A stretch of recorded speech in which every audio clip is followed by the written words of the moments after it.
आज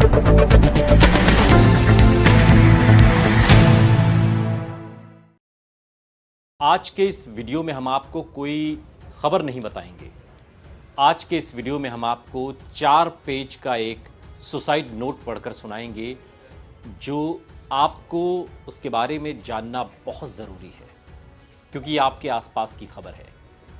8 साल का बेटा, 3 साल की बेटी और पति पत्नी, छोटा सा खुशहाल परिवार, लेकिन एक छोटी सी गलती इस परिवार पर इतनी भारी पड़ी कि सामूहिक खुदकुशी करनी पड़ी। बच्चों को जहर दिया और पति पत्नी ने फांसी लगा ली। मामला भोपाल का है। भोपाल का ये परिवार मार्केट में फैले लोन ऐप के जंजाल में फंस गया था। घर के मुखिया ने इस परेशानी से निकलने की काफी कोशिश की, लेकिन जब बाहर निकलने का कोई रास्ता नजर नहीं आया तो जिंदगी खत्म करने का फैसला ले लिया। मरने से पहले इस परिवार ने 4 पेज का एक सुसाइड नोट छोड़ा है, जिसे पढ़कर, सुनकर आप समझ जाएंगे कि लोन ऐप के चंगुल में फंसना कितना दर्दनाक और जानलेवा हो सकता है। सुसाइड नोट में लिखा है कि समझ नहीं आ रहा कि क्या करें। पता नहीं हमारी इतनी प्यारी छोटी सी फैमिली को किसकी नजर लग गई। अपने परिवार के लोगों से हाथ जोड़कर माफी मांगना चाहते हैं। एक गलती की वजह से हमसे जुड़े सभी लोग काफी परेशान हैं। खुशी खुशी हम अपने परिवार के साथ जी रहे थे, कोई परेशानी या किसी बात को लेकर चिंता नहीं थी। लेकिन अप्रैल में मेरे व्हाट्सएप पर एक मैसेज आया। इसमें ऑनलाइन काम करने का ऑफर था। यही मैसेज दोबारा टेलीग्राम पर भी आया। थोड़े से पैसे और अपनी ज़रूरतों के चलते मैंने इसके लिए खुद को तैयार किया। ज़्यादा समय भी नहीं देना था, इसलिए काम शुरू कर दिया। शुरू में थोड़ा फ़ायदा हुआ, लेकिन धीरे धीरे दलदल में फंसता चला गया। जब भी थोड़ा समय मिलता मैं उस काम को करने लग जाता। आगे जाकर लोड इतना ज़्यादा हो गया कि अपने काम के साथ इस काम में लगे पैसों का हिसाब ही नहीं रख पाया। इन पैसों का इस्तेमाल घर पर बिल्कुल नहीं कर पाया। काम का दबाव बहुत ज़्यादा बढ़ गया। मुझे मैसेज आने लगे कि ऑर्डर पूरा करो और अपना कमीशन निकालो।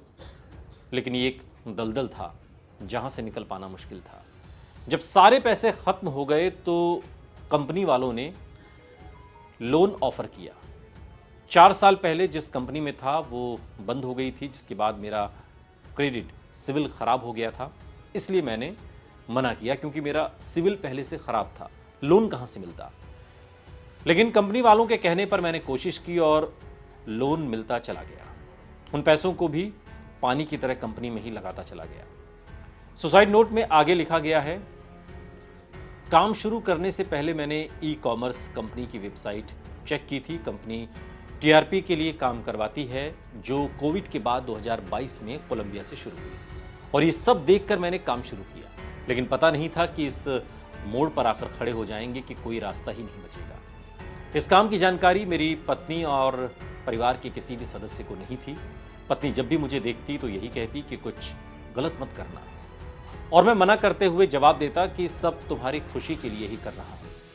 लेकिन मेरे समझ में नहीं आया कि मैंने क्या कर डाला। ऑनलाइन जॉब का शिकार होने के बाद मुझे लगा कि कुछ दिन बाद पैसे मिलते ही सबका लोन क्लियर करके सब छोड़ दूंगा। लेकिन मैं समझ नहीं पाया कि इतना सब कुछ हो जाएगा। ऑनलाइन जॉब वालों ने मुझ पर लोन का इतना ज़्यादा कर्जा चढ़ा दिया कि मैं खुद भी हैरान होता चला गया। मैं समझ गया कि मेरे साथ फ्रॉड हुआ है। बात बात पर मेरे ऊपर पैसे का दबाव बनाया जाने लगा। ये पैसे मैंने अपने लिए नहीं लिए थे, मैं तो इनका इस्तेमाल भी नहीं कर पाया। कंपनी ने लोन ऑफर किया और पैसे लेकर मैंने वापस कंपनी में ही लगा दिया। जून में लोन का कर्जा इतना ज़्यादा होता चला गया कि रिकवरी वालों ने धमकाना शुरू कर दिया। किसी तरह मैंने व्यवस्था करके ईएमआई भर दी, लेकिन जुलाई में लोन वालों ने मेरा फ़ोन हैक कर लिया। उससे डिटेल निकालकर रिश्तेदारों, दोस्तों और सहकर्मियों को ब्लैकमेल करना शुरू कर दिया। वो धमकी देने लगे कि तुम्हारी अश्लील और गलत फोटो बनाकर सोशल मीडिया पर वायरल कर देंगे, बदनाम कर देंगे।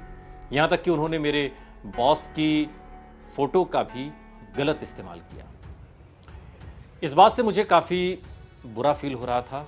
मेरी एक गलती की सज़ा सभी पहचान वालों को मिल रही थी, उन्हें ब्लैकमेल किया जा रहा था।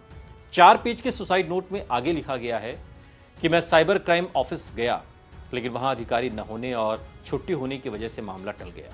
दोबारा गया, आवेदन बनवाने के लिए वकील से मिला, उन्होंने ड्राफ्टिंग के लिए समय मांगा, लेकिन मैं न किसी से बात कर पा रहा हूं और न ही नजरें मिला पा रहा हूं। कोई नहीं समझ पा रहा कि आज मैं अपनी ही नजरों में गिर चुका हूं। नौकरी जाने की नौबत आ गई है।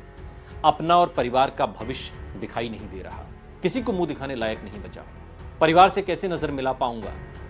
अपने बाबूजी, अम्मा जी, पापा जी, मम्मी जी, भैया, भाभी, प्यारी बहनों, प्यारी सी बेटी, सबसे यही कहना चाहता हूं कि सबसे कैसे नजर मिलाऊं। सबसे ज्यादा इस बात का डर है कि भविष्य में मेरी बेटी की शादी में परेशानी ना आए। इसलिए परिवार यानी कि पत्नी और बच्चों ऋषु और किशु को तकलीफ में छोड़ नहीं सकता, इसलिए अपने साथ सभी को लेकर जा रहा हूं। सबसे फिर माफी मांगता हूं, मेरे परिवार को माफ कर दें, मैं मजबूर हूं।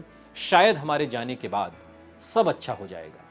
निवेदन है कि हमारे जाने के बाद परिवार वालों को लोन के लिए परेशान न किया जाए, न ही किसी रिश्तेदार या साथी कर्मचारी को परेशान किया जाए। मैं अपने पापा, मम्मी, बाबूजी, अम्मा जी, तीनों बहनों, बड़े भाइयों, दीदी, दोनों सालों सबसे माफी मांगता हूं। हमें माफ कर दें, हमारा साथ यहीं तक था।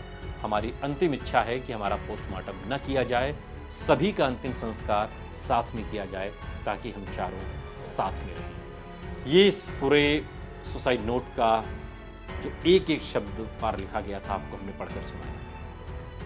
मृत्यु जीवन का अंतिम सत्य है, लेकिन ये सत्य नहीं, हत्या है।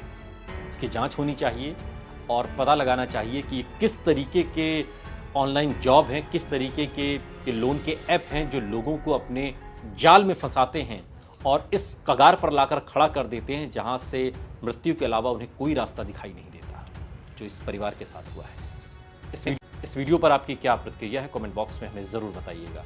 साथ ही ऐसे और वीडियोस के लिए सब्सक्राइब करिए हमारा यूट्यूब चैनल